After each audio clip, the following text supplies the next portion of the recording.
Hey everyone, Lauren here with Enlighten Together. Thank you so much for tuning in. I'm making another response to the Connecticut shooting that recently happened. Whenever I hear about a major crime like this, mass shootings, it makes me think a lot about the person who committed the crime. What was this person's history? Did they show signs that they could possibly have done something like this? What was their childhood like? How were they treated when they misbehaved at a young age? And then it makes me think even further than that. It makes me think about children as a whole. How are children treated at a young age? How are they punished when they are misbehaving? I know that a lot of children here in the US at least, it's, some forms of punishment are put forth. Either they're beaten by their parents or they're sent to the corner for maybe 10 minutes to think about what they did wrong. They're put into solitude, or in school, parents are called when this child misbehaves. There's this whole system put in place so that when a child reaches a certain point, the principal is called, the parents are called, and it turns into this big ordeal. And it makes me think about this punishment system. We can obviously see for the majority of students, this punishment system seems to be okay. I mean, not everybody is going out and being rampant and violent. Okay, I see that happening. But then it makes me think about students who do have this underlying problem where, okay, so a student commits some kind of act of violence towards another student or something like that. Well, what do we do about it? Well, we can send the student to the corner and have them sit in solitude for a period of time to think about what they're doing wrong, or we can call the parents and have the parents address the issue. I like to look at other forms of methods to address misbehavior like this. And I see that here in the US, we definitely look down on people who misbehave and we try to shun them or we kind of cut them out from our circles. And really, people who show problems at a young age are really left alone. And I remember this when I was in school. Anybody who misbehaved, it was like, wow, that student is weird. Don't hang out with that person. He's bad. I found something really interesting from a website called thrivehappinessmovement.org.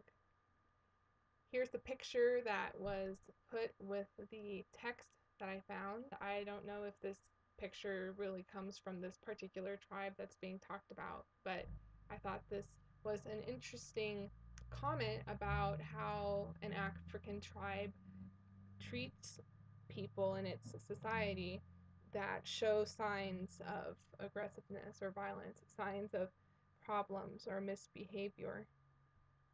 So the text that came with this picture said, I was recently told of an African tribe that does the most beautiful thing.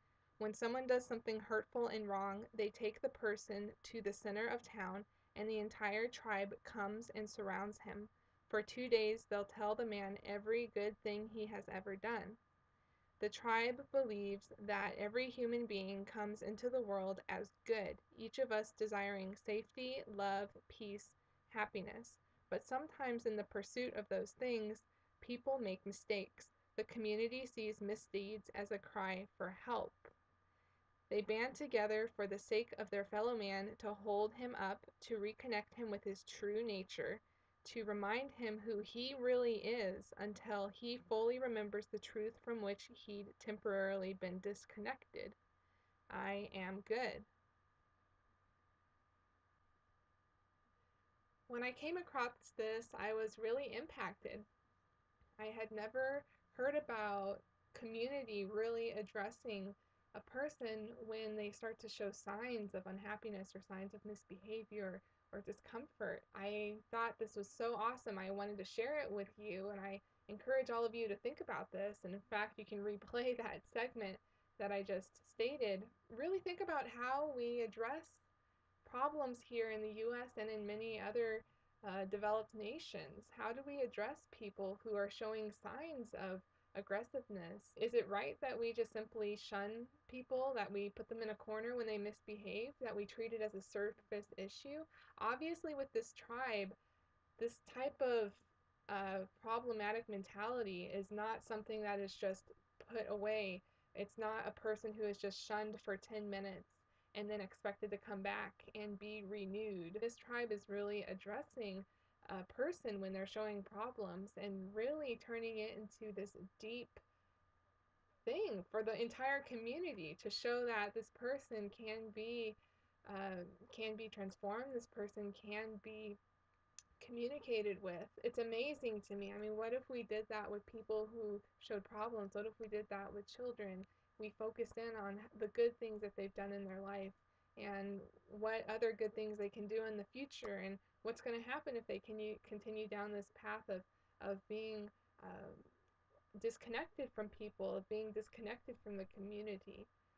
This is just such an amazing thing, and I just want to bring it up again and again here on Enlighten Together. And I welcome your questions or your concerns, comments that you have. Do you know of any other communities that handle problems in a similar fashion, where really when misbehavior is really looked at, really becomes something important for everybody? I encourage you to share what you know. That's what Enlighten Together is all about. It's about people who come together and share their opinions on different subjects. They share their minds and they share what they learn. Thank you so much for tuning in. You can go to enlightentogether.com to learn more about what we do